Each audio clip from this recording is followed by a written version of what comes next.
Your thoughts, among others. Part 1: The Fitting Room of Selves. There are shops where people buy clothes, but everything depends on the angle of perception, because sometimes a simple store can become a place where someone enters to look not for clothes, but for themselves. This one had no magical sign at the entrance. No one stood by the door saying, "Welcome to the land of selves." No, it looked ordinary.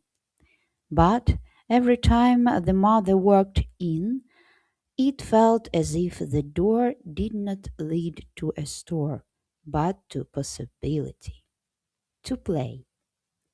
The boy Wallace walked beside her, a little wary, because here you have to choose, and choosing can feel like standing under a bright spotlight. What if I choose wrong? What if I make a mistake? What if someone laughs? Their father was already ahead. He always knew exactly where to go, exactly what fit him well. Black, practical, nothing extra.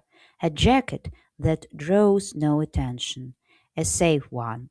A jacket worn by many, so no one can judge.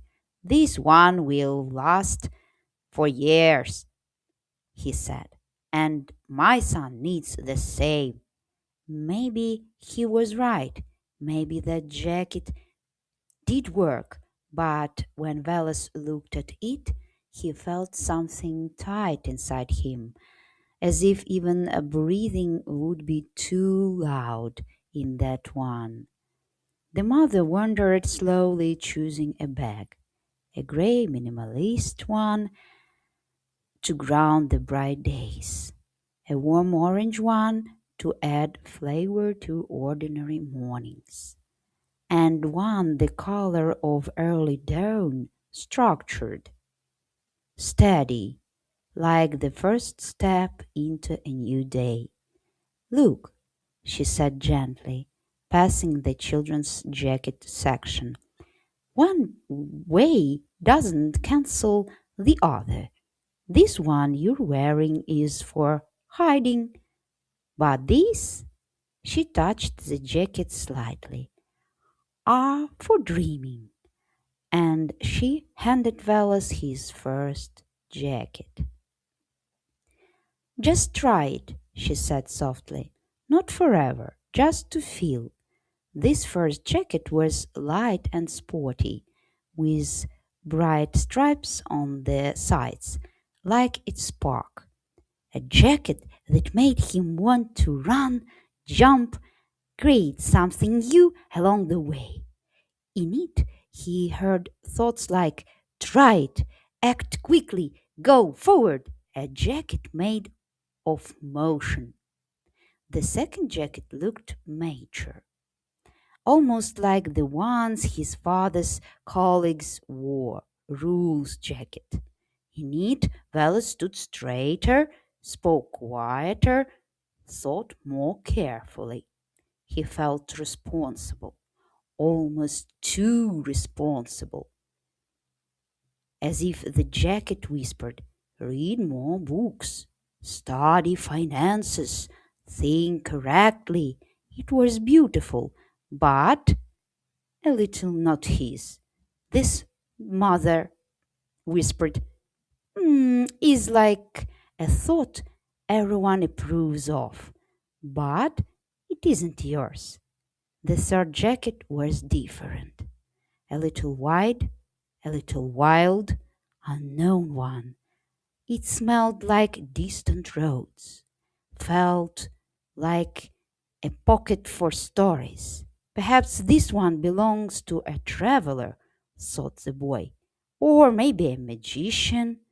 And suddenly he wanted to perform a silly magic trick for the first stranger he would meet, just to bring them joy. Maybe This is a jacket for someone who doesn't yet know who he will become and isn't afraid of that anymore. The mother smiled. In this jacket, you could create a space where possibilities are born. And for the first time, Wallace saw himself in the mirror a little differently. I don't need to choose one thing for all of my life, he thought slowly. For today, I can simply explore. Another thought appeared, this time quiet but warm. I don't have to prove. I can just be and softly become. Like a map that unfolds, like a road that isn't built yet, but already exists beneath my feet. Feel the quiet pause inside. Perhaps there is also a fitting room of cells in your heart. And maybe, just maybe, someone in you is waiting to be tried on, explored, allowed to appear.